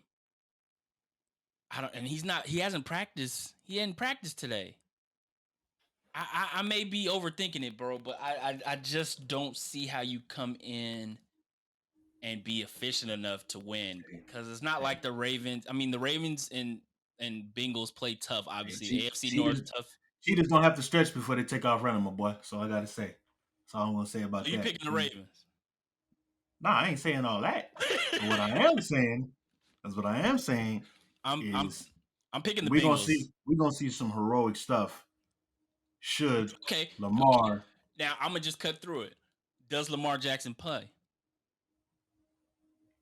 Gut feeling. He ain't practiced today. It's Wednesday, and by the No, time this episode's out, we'll know if he practiced on Thursday. But we don't. no, he's not gonna play. But the hope inside of me says that he plays, but I realistically know that he's not gonna play with him being in a contract year and with Yeah. we've seen the end careers end for plenty of quarterbacks because they decided to try to come back before injuries, or they tried to put their livelihood on the line Yeah. by gambling on the dreaded shot before the game and Right. hoping that it would, allow them to do incredible things with no kind of repercussion or negative impact long term wise. And we've seen Right. that. Yeah. So I mean, I Right, think man. the game will be close. I got the Bengals. Like they Yeah. just The played Bengals last got a week, chip and it on their was shoulder too. yeah. The defense for the Ravens. I mean, although they haven't been spectacular, like the Ravens defense we know from back in the day, but I mean, it's a they start. always Roll keep call. their teams in the game, right? They with their third string quarterback last week, they had a chance at the end to win. But I think in this playoff atmosphere, I think with Joe Burrow kind of clicking at the right time with these guys, and they trying to prove a point, being the third seed in the AFC. So many questions surrounding Lamar Jackson. I think the Bengals win it. Did you pick this one already? Do you think the Bengals are going to Yeah, win it? I'm Or going Bengals, man. I would okay, love for the fighting Baltimore Lamars to come back, but I can't see it. yeah, I yeah, don't want that for him to put that kind of pressure on him to feel like he has to come back in order to save his team right, just because of what he's dealing with, the severity behind what he's dealing with. right. So that's what my Um, pick. and then it's only right, Dane, that we finish the playoff predictions with where we started with this segment, with your Dallas Cowboys going to face Tampa Bay in the wild card game, the Monday night wild card game. How do you feel about first before we get into it? How do you feel about y'all playing on Monday night? I feel like, Setup. of course, it's on Monday night, right? It's a freaking setup. Set up for who? For Even the if we win, we lose. It's a short week. oh, you Even if mean we that way? lose, we I got don't you. win. But hopefully, we have the very opposite end of the spectrum because they traveled all the way to our stadium for us to only kick a field goal and for them to kick Yeah, our asses all the way up down the field. And granted, they only had one touchdown too, and what, 4 field goals, I think, four yeah, or 5 field goals. So but that's the thing, they didn't have to. But I tell you this, they will never hear they will never hear the end of slander from me if they go out there and drop another egg, or in this case a three bomb, and that's it. Like Dak Prescott, time to man up, my boy. yeah, Defense. I mean, I know y'all gonna be out there tired because your quarterback is out there throwing YOLO balls all the time, but yeah. I think I this don't is a know. game, Dane, we talked about earlier in the episode, about the defense being, I guess, fatigued, so to speak, the They pass tired, rushers, so boss. to speak. I think this is the game. And I know you don't really like when I predict the Cowboys are going to win, but I think this is a game where um, that pass rush gets back to where it was midseason. I don't know how. I don't know why I'm thinking this, but I think this is the game for that to happen. We know if you get to Brady, you get in his face. You know this is literally the Brady downside of Brady's career that we know it, and people say don't count out Tom Brady, playoff Brady. Obviously, that's all those things are true. But I Hmm. think if you can still get to him, you can pressure him, get in his face. The running game for Tampa Bay is not really their strength. They depend on the old West Coast short passes, Tom Brady They getting the gonna run ball out all of his over us. hands. It's like Um, everybody else does first round of the playoffs every year. yeah. We're about So, to have a 240 on the ground on 18 attempts. well, yeah, for them, you want to depend on the run game, right, to alleviate the pressure off Brady, and they may give it up. But my prediction, I think the defense will make some plays to alleviate the pressure from your offense, so to speak. Dak may have one of those mediocre, below average type games. I'm not His expecting. normal his normal I'm not. stat line: Yeah, I'm not 12 expecting for 28, it. I'm not QBR of expecting like anything. 79, 138 yards, 2 picks. Yeah, Yeah, I'm not expecting anything crazy from Dak. I do I think am. the ball has to get into Pollard's hands. I feel like he's one of the better players, and you would know that too on the offense, X factor, so to speak. get the ball to him out in space, screens, Oh, whatever you can to get him in space. speaking of today, Oh yeah, I wasn't gonna today mention. was I that wasn't gonna day. mention that. Dane, Today it's was been that day. 11 or 8 years. I'm sorry, Yeah, since the Des the Bryant Dez catch. the Des rule, No, the Dez catch. It was a catch. The Des Yeah. catch.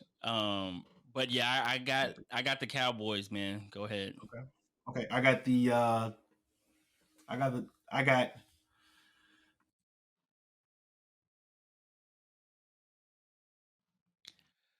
For the audience, Dane has decided to mute his mic while making his predictions, similar to what he did with the Ohio State pick in the playoffs.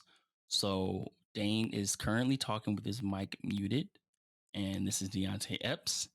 and that's why I'm going with that prediction. All right, there we go. Those are our predictions, and we will have those posted right before kickoff of the first game.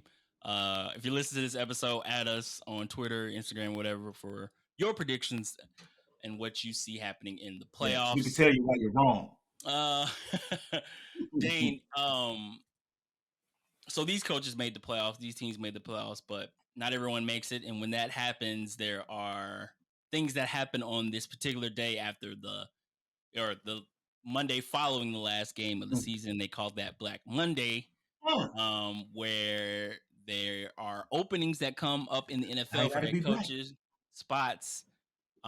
Over the break, my Broncos finally decided to fire Nathaniel Hackett. Um, 2 days ago, the Cardinals fired Cliff Kingsbury. The Texans, after Lovie Smith won them the second round pick, or excuse me, the second overall pick in the draft, they fired him. Frank Reich was fired earlier by the Colts on November 7th. And before that, a month earlier on October 10th, now Nebraska head coach Matt Rule was fired by the Panthers.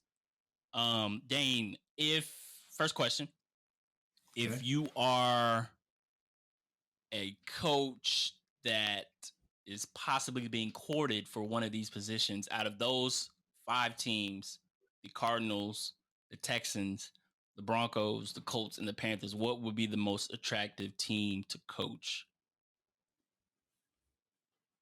And it could be for any reason that you see fit. I'm going with the Panthers, and I'll tell you why. That division is wide open. We have the Saints. I don't know what the hell they're gonna do with quarterback. You have the Bucks, which is assuming we all have to assume that Tom Brady is going to be out At in at some least point.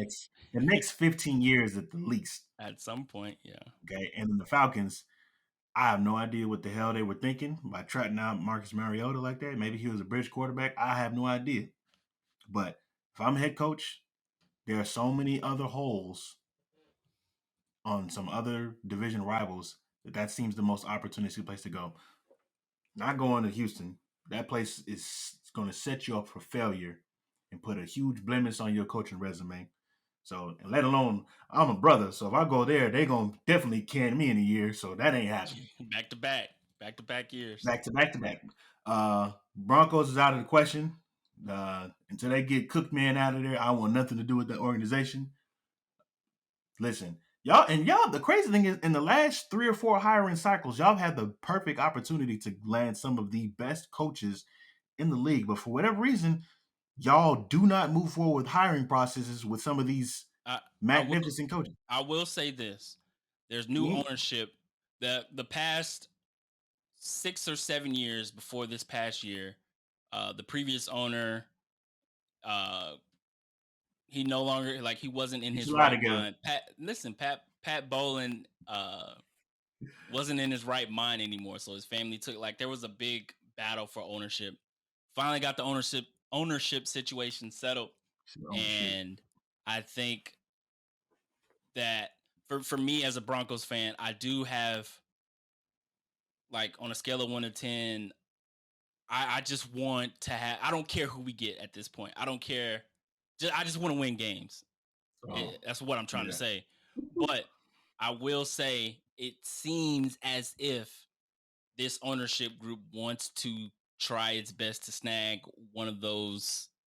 I won't say hot topic coaches, but like someone with proven coaching experience that can come in and demand respect from the players, accountability from the players. So that's all I can ask for as a fan. But Hmm. I don't care at this point. I'm done with like the like not excitement. I don't even know what the word I'm looking for, but just win. Just win. I don't care what we do, who we hire. I just want to win. Nico Ryans. I would love that. I want D'Amico Ryans, bro. I don't know. From what I hear, he wants to wait another cycle before becoming a head Oh coach. yeah. So, and whatever team gets him, I'll be super jealous because I think he's gonna be a great head coach. He's But going to transform the defense quickly.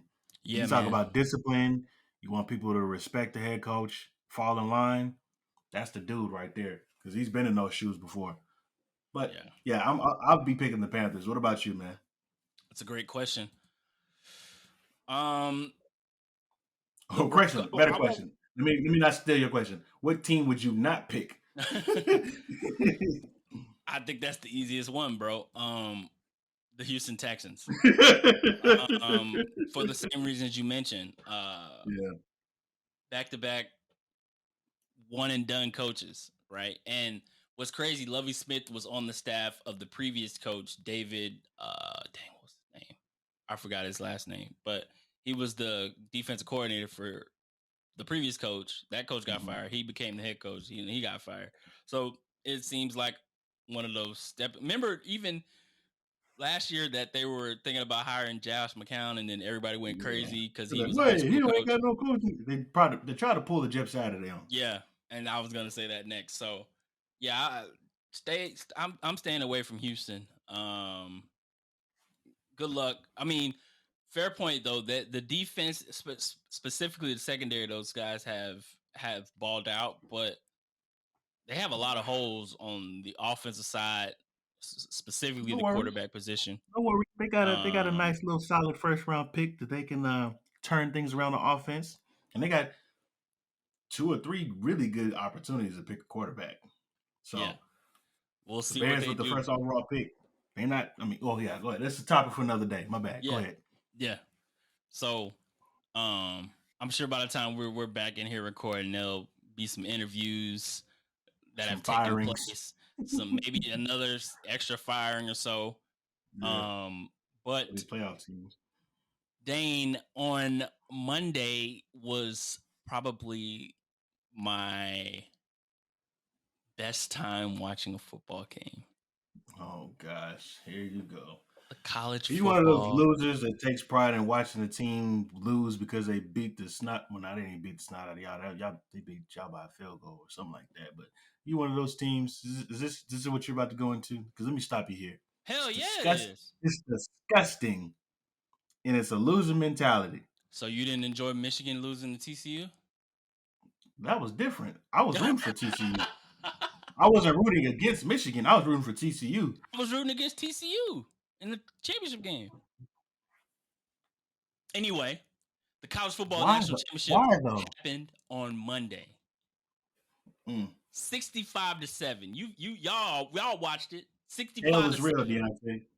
65 American points on the biggest stage. You gave up 65 points.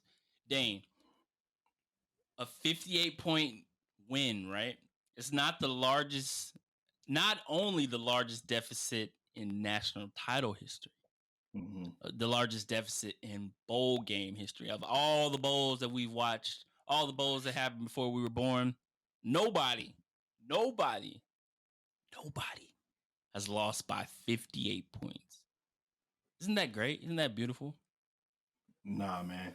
I can tell you this: their viewership probably took a hit because the whole purpose of these games is to drive viewership, increase revenue. You can't do that if people are not watching the game by the middle of the third quarter.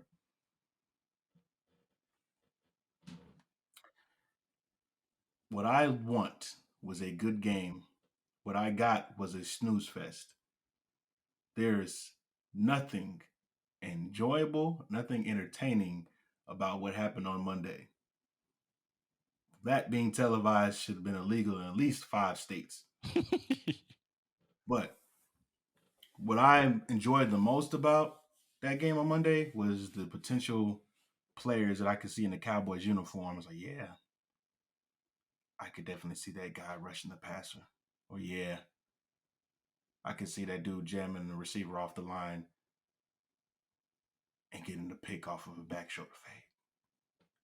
Yeah, although he didn't do anything on offense, I could definitely see him running down the seam, making a one-handed grab, getting lit up by a safety, and still living and tell the story.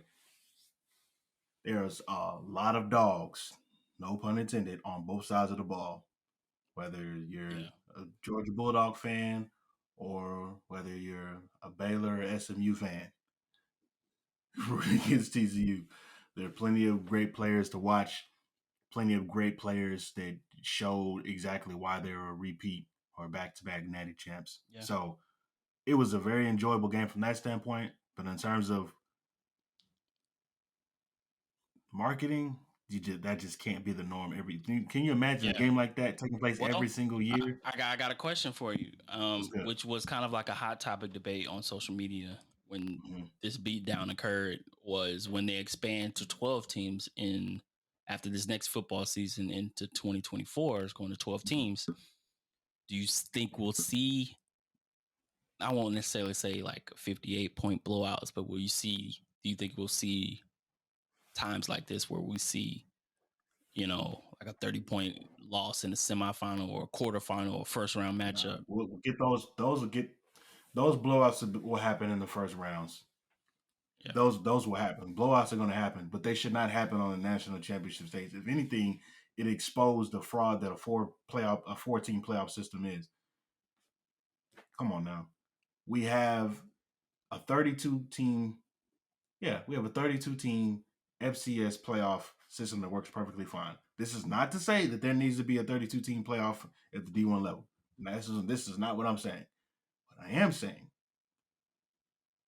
is we knew that 4 teams was not going to work. Mm-hmm. That just wasn't going to happen. It just wasn't going to work the way they set up that way. I don't know. Maybe they just wanted to build up to it, but it's dumb. Yeah. Player safety is a very, very real concern of mine. But also compensation for said players is on the forefront, and it's turning out to be a really huge thing and paying off great dividends. Yeah. Blowouts are going to happen, but they should not happen on the national championship Yeah. level, because then you have a problem with people would say that you have a problem with parity. Yeah. But again, you can't argue parity if there's only a 14 playoff. Yeah. And then you get matchups like the Cotton Bowl where your boy Willie Fritz did the damn thing and got those Tulane boys ready, and they knocked off Heisman Trophy winner, right? So when that comes, I think people. I think we talked about this when the playoff announcement happened, but people always want to go against the grain and against change, and if things are different, there's always, all right, yeah, this is gonna happen when that happens. Like, let's just see it, right? I think it's always cool to give more teams the opportunity to play for a title.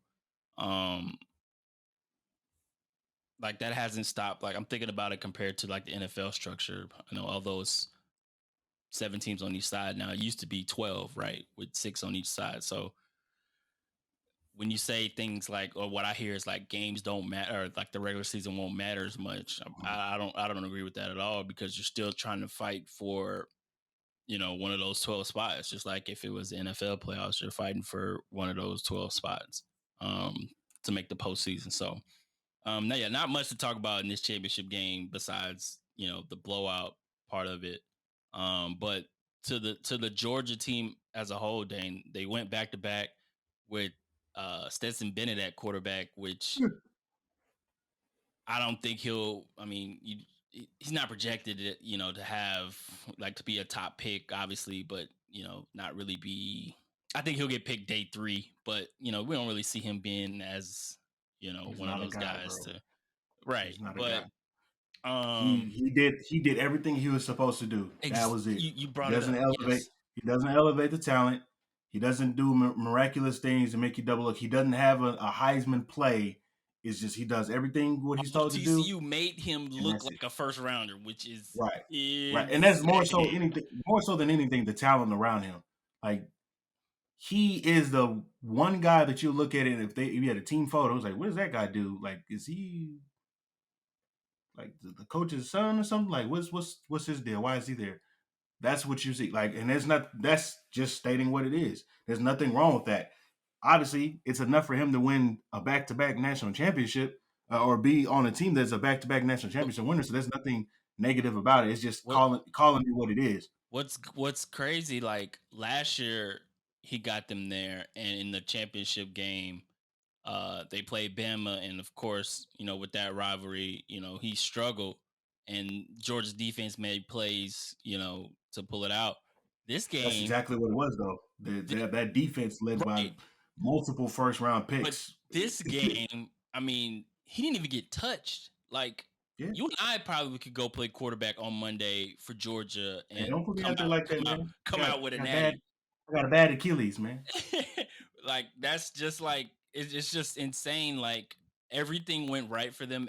Like dominating the line, like on Right. both sides of the ball, like literally the perfect demonstration of size and athletic Yeah. ability and like 4 and 5 stars just dominating the game. Not Right. Bennett, Bennett wasn't a 5 or 4 star, but just straight domination is, you know, the most I could say about that. But Right. shout out to Georgia, shout out to their fans, back to back national Georgia. championships.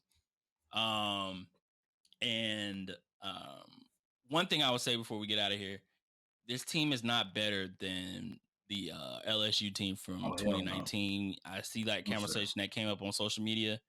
That's Go not look even up. close. I won't say it here, but go look up if y'all listening. Go look up all the stats of that 2019 LSU team It's not even because close. The wide they receiver tandem, the quarterback, the they running set back. records. They knocked off like four, like the teams in that preseason top four. They beat them all. They went like 6-0 against AP top 10 teams or something like that. They set They did the all Bama kinds of that year. passing records. Yeah, it was that team was insane. But shout out to Georgia. Shout out to college football. Another fun and exciting season. And with that, Dane. What's that sound?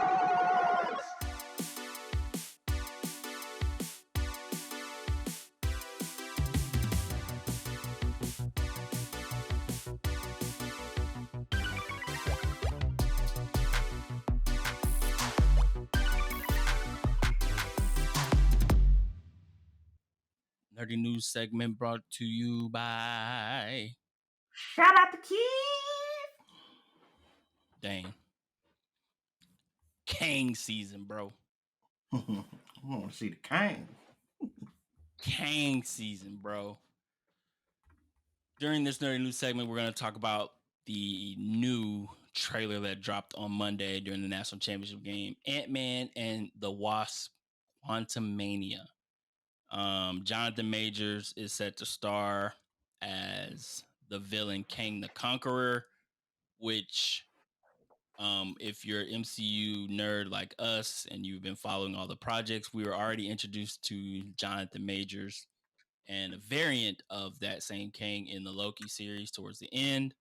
And just The in that Loki short series. scene, he he was in a few scenes, but in that last episode, he just demonstrated why he's such a great actor and why I'm excited to see him on screen with this character, multiple characters, and that was confirmed even more, Dane, with the trailer that dropped on Monday. What were your thoughts about it? Wow. We get to see this dude play a villain twice this year, if I'm not mistaken. In the Creed movie, I think it's the third installment. And then, of course, in this Ant-Man flick. I feel bad. And I'm going to say the same thing I said, when we talked about this during the other podcast, one of the other episodes. Ant-Man about to get his ass whooped. I'm sorry, but he looks like he looked like he about to put some hurt on him. But I can't wait. I probably won't be able to see it on open night. It'll come out February 17th. February 17th, right Yeah, around, that's supposed to be the same time my twins get here, but I don't know. you'll have your own set of Avengers for Kang, That's true, right? true. I have my own set of Avengers. You're absolutely right. My young Avengers. Yeah. But yeah, bro, there is a lot of speculation about the trailer. There's a lot of speculation about why Kang needs the assistance of Scott. I love this time of year because it's beautiful to see the different theories that people come up with. Yeah. However, if you are one like myself that enjoys reading, not, I guess, for lack of a better word, fan fiction about the ways that fans can come up with different theories and conspiracies, but don't get too close to the sun because you might find yourself reading things that you don't want to read if you don't enjoy spoilers. So be very careful. I'd say about a week and a half leading up to the movie, go ahead and hop off your social medias and just mute a bunch of keywords just so you can protect yourself. But this one is going to be pretty nice because it's the exact opposite of what we're accustomed to seeing with a phase buildup. You get your big bad at the very end of the phase instead of the big bad at the very beginning of the phase. So I did not think about that, bro. That's a oh great yeah, point. man. We're Kang had a lot of screen time in that trailer. And one thing we know about Marvel is they are the kings and queens of misleading the audience with the visuals, the dialogue, and the action and cinematic sequences in those trailers. I have no idea how this is going to go, but how on earth is this team them working together? How's it going to work? Do you have any running theories, Deonte? Either stuff that you read online or stuff that you've thought up by yourself Yeah. on how this is going to work in terms of Look, I'm Scott Lang, I'm working with Kang the Conqueror. Like what could you tangibly well, work in your mind? from what I gather from the trailer, if I'm just looking at the trailer and trying to answer that question, Mm-hmm. we saw shots of Ant-Man, Scott Lang, and Cassie when she was a little girl, and Kang said, "I can give you what you desire most, time." And we know that Scott lost a lot of time in Endgame, with the time travel and missing out on his little girl's, growing his little girl growing up. Mm-hmm. My only thing, like, it's hard to answer your question because if I'm Scott Lang, why would I want to go back in time? Do I want to see my daughter grow up again and relive? Like, for me, that's the part I'm confused about. But it's setting it up in a way to where, from what I'm gathering, Scott can relive somehow in an alternate reality all the things he missed from his daughter's childhood. Mm-hmm. To me, it seems like the trailer is setting it up to be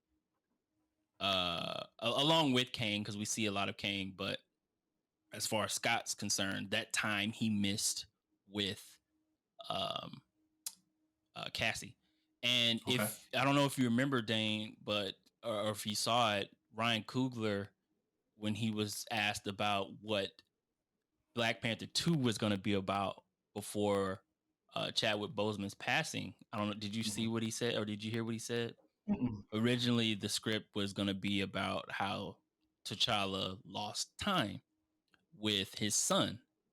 We were Mm. introduced to his son in the film towards the end, but the original script was T'Challa coming back home after Endgame and realizing he has a son and all the time he missed with his son and him trying to cope with that and uh t- you know catching up on things that he missed. And so Mm-hmm. when I think about that and I think about this movie and time being the theme, that's why I kind of geared my answer toward, okay, somehow Scott missed out on time in Endgame, right? And he's trying to get that back with Cassie, and Kang is offering him time. Mm-hmm. So obviously, or to me, it seems like this is what the deal is to get time. But what Kang wants from him, you know, obviously, there at some point it's going to be a plot twist. The villain going to be seen as the villain. I don't know what Kang would want him to. It seems like he wants Scott to go get some. Like what? And I'll pass it back to you. I know I'm long winded on this one, but No, do your thing. the previous two Ant-Man films were heist like films, right? Like the first Yeah. one, we were introduced to Scott as a thief. Uh, they do a heist. I can't really remember off the top of my head what the heist was about, but both movies were about heist and time, or like heist, like being a thief, or doing. You have to go get something, right? Um, and so I think in this movie, Kang is gonna want Scott to be what he is, a thief, do a heist of some sort, because there's something that Kang can't get and only Scott can get for him for some kind of reason. So that's why I'm kind of leaning toward this being another heist film in a way. But I also saw that one of the producers for this film said that this movie is going to be on the same level as Civil War in the fact that it's a big part of Phase 5, which I think we already knew, like how it's going to connect to Kang and the multiverse and things of that nature. But I think it's cool though that they start off with this movie, because the first two Ant-Man films seem like they're fun, and it's usually after a big Avengers film. Mm-hmm. And so to have this one kick it off and have this kind of tone where like, oh shit, some things are gonna go down, So overall, I thought the trailer was good. I know my answer was long winded. Good, good, you did. A few observations during your speech. Why do you assume that he's referring to or speaking to Scott? You've mentioned a number. You don't have to answer these questions. Just Okay. follow me. You mentioned a number of times that Scott lost so much time and didn't get to see his daughter grow up. You can't think of anybody else that got trapped in there with him that possibly lost a lot of time. Janet. Janet. Yeah. Janet. So again, in classic Marvel misdirection and red herrings and all the other phrases, the dialogue suggests that it's They always cut it in a way to Kang. make it seems like Kang and Scott.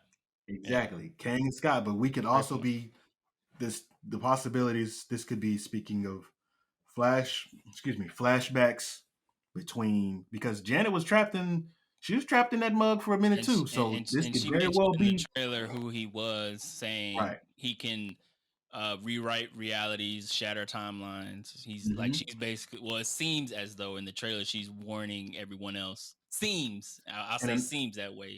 another thing on top of that, we know that time runs differently in the quantum realm. So take that information, store that here. Mm-hmm. Okay, what could possibly be so important that he's asking Scott to help him with that he can't do himself? We noticed in the trailer there were a ton of, I guess for lack of a better word, or confirmation, because none of us have seen the movie before. We have a ton of Ant-Men variants, if you will, all banding together to look like they're trying to build a human link chain to try to get to something.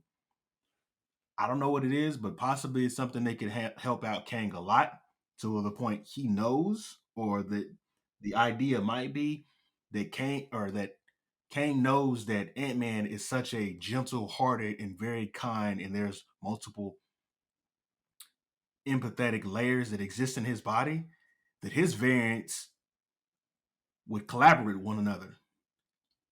If Kang were to set out to get this item or do whatever the task that he has sent Scott to do, and he has to partner with variants, it might not end the same. Mm-hmm. Because for the most part, we've been exposed to a lot of his variants. They all have evil intentions and bad intentions.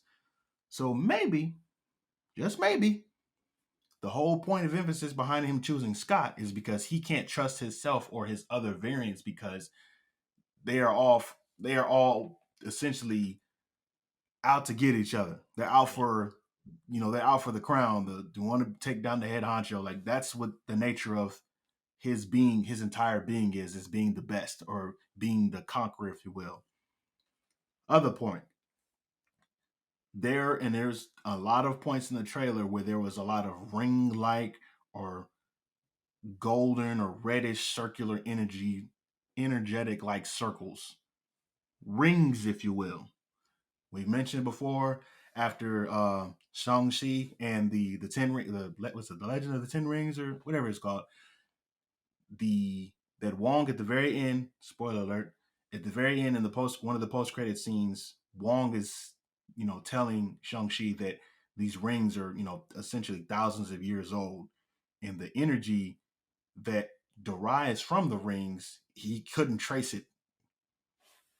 Who's to say that those are rings that maybe Kang the Conqueror created? And this is, again, remember that the quantum realm, the flow of time is way different than it is in reality. And it leads me to my final point. How is it and who is it that has Kang stuck in the quantum realm? You have all this amazing technology that we have witnessed him use in the trailer, but you can't figure out a way to get back to the real world or wherever your original timeline is you're supposed to be at. Yeah. So maybe he's banished there. I don't know, but the other Kang's variants could have put him there for, we or saw the it other in Avengers. It could have been another Loki, group of right? Avengers that put him there too, Right. possibly. But we saw it the season finale of Loki season 1 where He Who Remains, which is a Kang variant, mentioned how like when they killed him, like there are other variants of me that are worse, like and I think maybe this could be one of the variants that got put there by other Kang variants in that battle, because he had mentioned like a battle of Kangs, and he could have got A banished there. war, a Right. war, if you will. Right. And he could have got banished there by, his own variant. So yeah, you bring up some valid questions, especially with how Marvel likes to, throughout the entire MCU with trailer tricks and um moving the dialogue around to make it seem Misdirection. right. We did see MODOK in the trailer. Yeah, you know who he is, right? It looks like it's old boy from Ant-Man 1, which Yellow and jacket I was dude. like, why is he in there? Then I remembered at the end of Ant-Man 1, he got warped into, we didn't know what it He was got at all that point. discombobulated. We didn't know what he, if you're looking at it for the first time, obviously we haven't been introduced to quantum realm or multiverse or anything like that.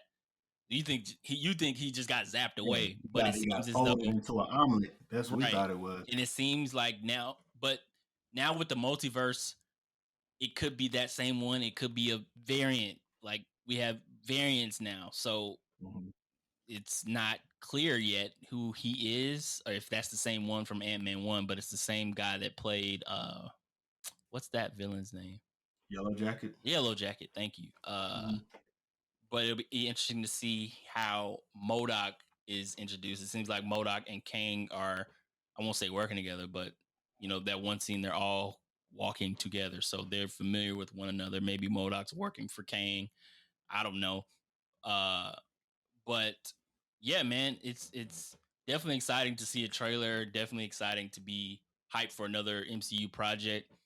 They made us wait for so dang long. Yeah, and it seems like I think they had mentioned how they're slowing, like 2022 for MCU. There was a lot of content. Seems like this year they're slowing down the content, which I'm very cool with. Definitely prefer quality over quantity. Not to say that the quantity or quality has Watch your dipped, mouth here. but it's cool to get hyped up. Again about another MCU project. I think after Ant-Man drops on the 17th. I don't even have the list in front of me. But there's another project. I know Secret Invasion is rumored to be coming out in May. I'm super excited about that one.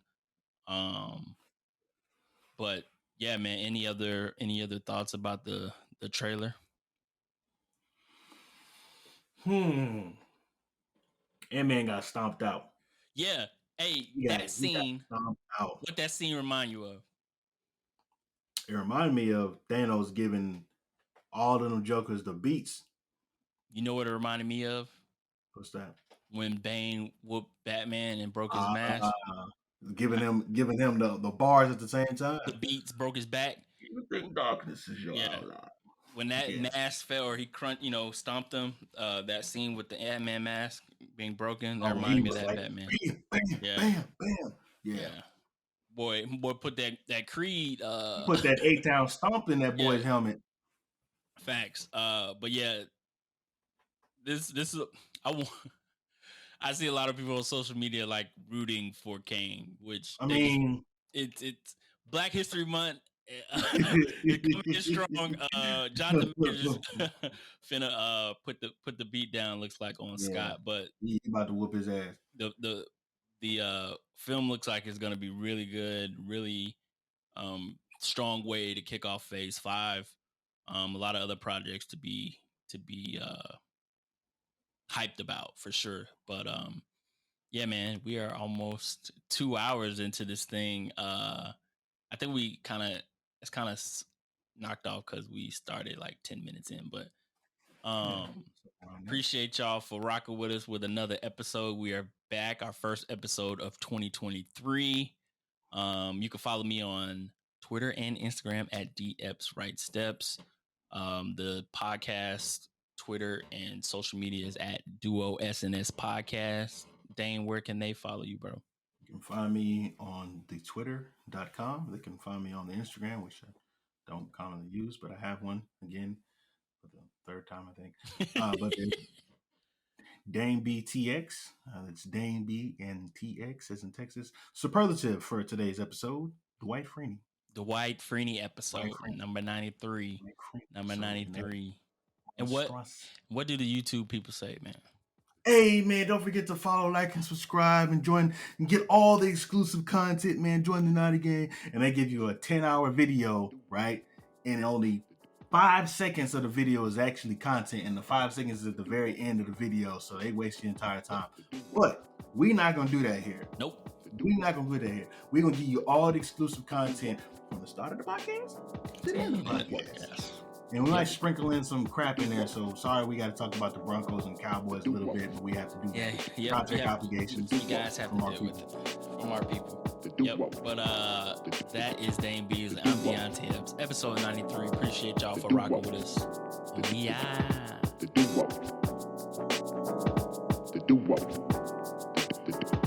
The duo. The duo.